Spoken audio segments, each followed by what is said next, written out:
Masih soal Tom Lembong ya.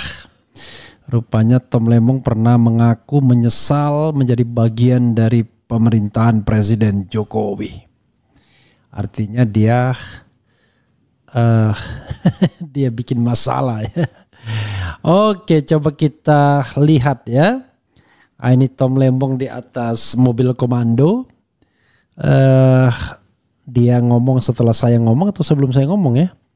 Oh, dia dulu ya.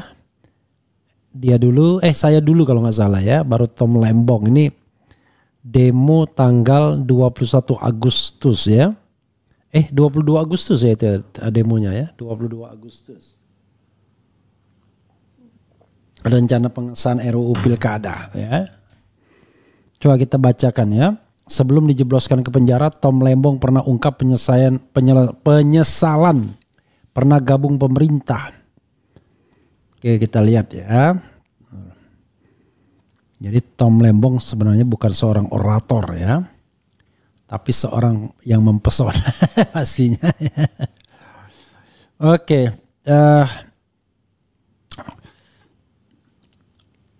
mantan Menteri Perdagangan Mendak periode 2015-2016 Thomas Trikasi Lembong ditetapkan menjadi tersangka dalam kasus importasi gula dalam periode 2015-2023.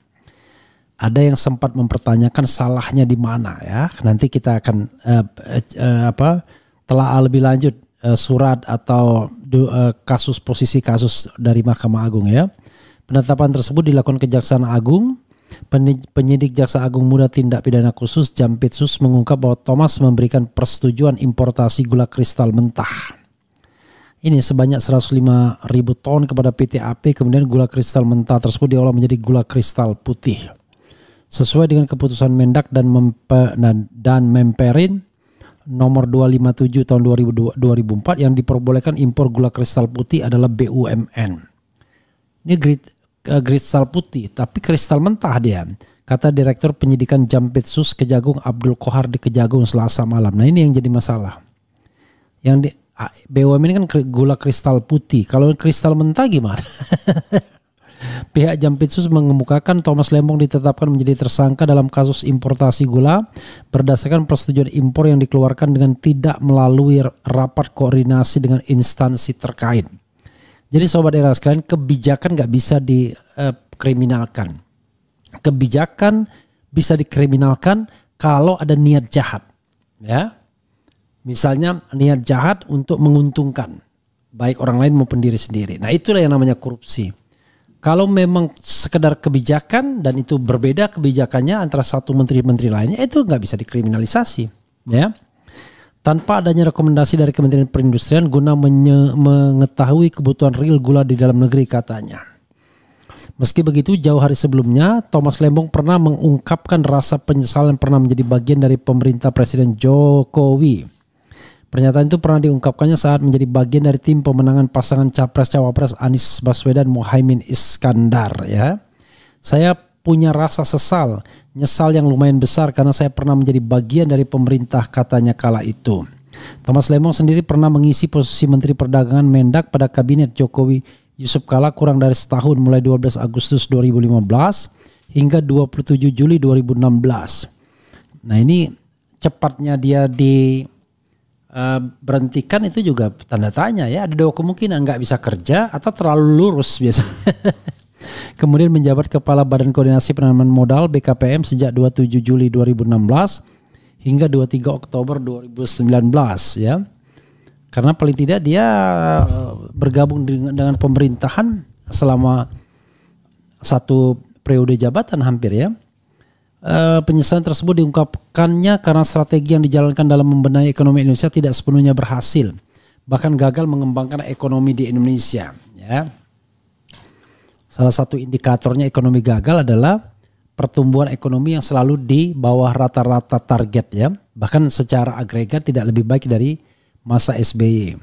Di saat-saat kita menjalankan strategi yang menurut data yang saya lihat rada-rada tidak berhasil, kalau mau lebih keras lagi ya banyak gagal katanya. Saat itu ia mengatakan bahwa salah satu bentuk kegagalan pemerintah Jokowi kala itu tidak bisa memperbaiki kondisi kelas menengah di Indonesia. Bahkan ia mengungkapkan dalam kurun waktu 10 tahun terakhir jumlah kelas menengah di Indonesia tidak mengalami perkembangan signifikan. Ya tadi. Jadi konglomerat kelas atas, kelas bawah ya, penyangganya nggak ada. Indikator tersebut jelasnya terlihat dari data penjualan sepeda motor. 10 tahun terakhir ini kelas menengah kita tidak berkembang, minimum paling baik itu stagnan, tidak bertambah dan ada potensi cukup besar bahwa kelas menengah kita lalu menciut. Karena sekali lagi bagi saya indikator yang paling tepat itu ya jumlah sepeda motor jelasnya. Kondisi serupa menurutnya juga terlihat dari menurunnya pembelian mobil dan barang elektronik dari tahun ke tahun. Indikator tersebut menurutnya menunjukkan kondisi kesejahteraan kelas menengah terus terimpit. Menurutnya kondisi ini bisa terjadi karena ketimpangan ekonomi. Salah satu penyebabnya menurut Tom Lembong yakni aliran investasi yang hanya berfokus ke industri padat modal bukan padat karya di Indonesia. Ya dan keuntungannya memang untuk orang-orang konglomerat tingkat atas ya. Jadi sobat era sekalian, wah itu gagah ya sebelum Tom Lembong ya. Sekali lagi memang bagi saya ya, tanpa membela ya atau menyalahkan Tom Lembong, memang penetapan sebagai tersangka masih tanda tanya menurut saya ya. Kenapa tanda tanya? Ya tadi kebijakan tidak boleh dipidanakan.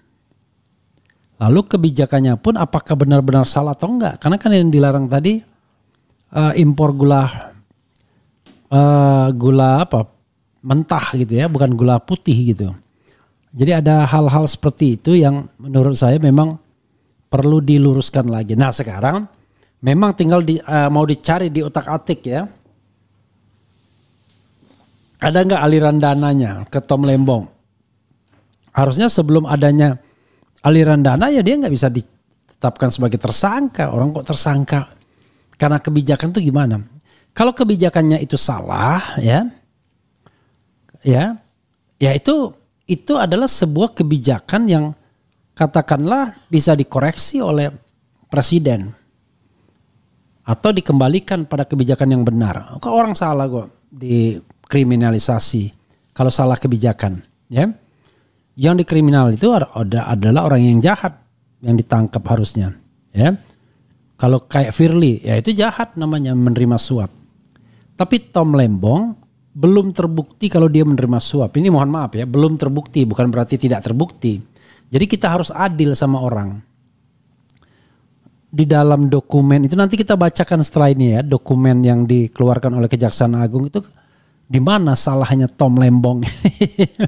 Kan bagaimanapun kalau cuman gara-gara dia memberikan izin impor lalu kemudian dia anggap seharusnya itu untungnya BUMN, lo kok pakai seharusnya dan lain sebagainya. Kecuali tadi dia ngasih izin impor untuk menguntungkan si X, lalu si X itu ngasih kickback ke dia, ya kan? Karena rasanya nggak mungkin ada orang mau menguntungkan orang lain tapi nggak ada kickback ke dia. Karena kickback itu bisa ke langsung yang ke bersangkutan atau ke keluarganya. Kan uang itu kan bisa melipir. Nah kalau kejaksaan tidak menemukan itu, ya kenapa orang dijadikan tersangka? Iya kan? Itu oke, coba kita baca ya. Kita baca komentar sobat era sekalian ya. Kawal terus kasus Tom, jangan sampai aparat takut usut Jokowi, Luhut, TPU, tapi begitu gercep usut lawan politik Jokowi ini sangat berbahaya dan merusak hukum ya. Hahaha. Apa kabar blok Medan Bang? Ya itu coba saja itu yang dicari. Kasus minyak goreng yang menyengsarakan rakyat Indonesia dan menelan korban jiwa koruptornya bebas gila rezim ya. Biar orang bodoh tahu kalau ini kasus ini dipolitisasi. Semoga tidak tebang pilih jika memang Pak Tom salah. Assalamualaikum warahmatullahi wabarakatuh. Ya salah belum tentu juga jahat ya. Periksa Mendak lainnya ada yang jauh lebih parah. Kasus TL ini pengalian isu berita Fufu Fafa langsung ditahan biar beritanya heboh dan berita Fufu Fafa langsung hilang.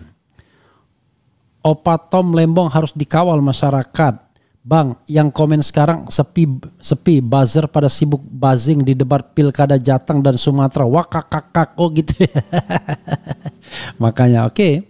Kalau sistem hukum seperti ini jangan sarankan akan makin banyak para penjilat di negeri ini. Bang, sebenarnya Tom Lembong ada penasihat hukum tidak? Kok pengacaranya tidak muncul ke publik? Atau jangan-jangan Pak Tom diperiksa, ditersangkakan cuma sendiri tanpa didampingi pengacara? I don't know exactly. Tapi kan Pak Tom orang yang paham lah ya. Orang yang pandai, pintar, PhD, lulusan Harvard University ya, terbaik di dunia. Airlangga Zulkifli, saya 01. Jangan-jangan Indonesia dijual ke oligarki. Buzzer udah pada gajian jadi adem ayem. Tom Lembong mungkin saja hanya umpan untuk menangkap yang lainnya. Seperti Zulhas, Erlangga Hartarto, Kaisang, Bobi Mulyono, dan ex-ketua KPK Firly Bahuri. Wallahu alam ya.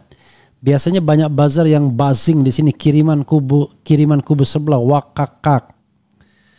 Belum ada nih buzzernya nih. Jangan pernah lupa dengan kasus-kasus sebelumnya, takut pengalian isu. Fufu Fafa kapan dimakzulkan? Enggar Lutfi Zul coba cek. Mukidi paling licik. Fufu Fafa terus gaungkan. Yang jelas daya beli masyarakat terus menurun. Boro-boro beli mobil yang ada saja dijual. Buzzer bayaran lagi sibuk jalankan orderan wakak-kakak. Masuk akal kalau menyesal terbukti jadi menteri malah korupsi. Ini ada satu. Saya percaya Tom Lembong tidak korupsi ya. Kenapa? Karena kalau dia benar melakukan korupsi, apalagi katanya sudah dipanggil sejak 2023, nggak mungkin dia berani dukung Anies dan mengkritik Mulyono. Ya itulah ya. Masalah minyak goreng apa kanarnya, malah duduk manis terus kabarnya maksudnya ya. Betty Nurbaiti ada bintangnya. Daya rusak Simul sangat mengerikan. Negara dibikin bangkrut, rakyatnya disengsarakan dan hukum dipermainkannya ya. Aneh tapi nyata di negeri Konoha kejamnya seorang pemimpin bengis enan sadis ya. Tak ada visi menteri ya. Yang ada adalah visi presiden. Bisakah ada suap ke Kejagung dari pesanan dari tanda tanya biar Tom dijadikan tersangka? I don't know exactly ya. Tom Lembong ditangkap saat Bung Refli ngomong masalah korupsi di Rakyat Bicara. Itu kebetulan aja, nggak ada kaitannya saya kira ya. Bang RH, menurut Bang RH apakah kasus KM50 akan bisa dituntaskan di pemerintahan Pak Prabowo atau akan berlalu begitu saja? Mohon pendapatnya Bang RH. Saya ragu ya mau dituntaskan, ya kan? Karena oknum-oknumnya masih ada di pemerintahan hari ini kan. Itu persoalannya ya. Kecuali tadi pemerintahan Prabowo itu bukan kelanjutan dari pemerintahan Mulyono begitu. Tapi mudah-mudahan ya, siapa tahu, kita berdoa saja. Kalau presiden yang salah dalam mengambil kebijakan yang mengakibatkan kerugian negara berarti harus dijadikan tersangka korupsi juga. Ya itulah masalahnya. Padahal banyak sekali kan kebijakan presiden yang merugikan negara. Masa hanya kebijakan menteri saja yang merugikan negara, ya? Kebijakan presiden banyak. Yang Mandalika misalnya. Itu kebijakan siapa? Erick Thohir atau siapa? Ini kan rugi. Food estate, waduh itu rugi besar, bukan lagi rugi kecil. Rugi besar ya kan. Masa itu gak dipermasalahkan? Saya percaya Tom Lembong berani buka semua korupsi keluarga Mulyono. Ya asal dia tidak punya masalah. Kalau dia punya masalah ya susah juga. Kemudian Indonesia tanpa harapan, lucunya hukum era Mulyono seenaknya jidat ya, seenak jidatnya, bukan seenaknya jidat. Tom Lembong digiring malah senyum-senyum aja seakan sudah mengira bahwa ini semua permainan penguasa. Tak ada visi menteri, yang ada visi YNT KTS yang enggak tahu kok, tanya saya ya.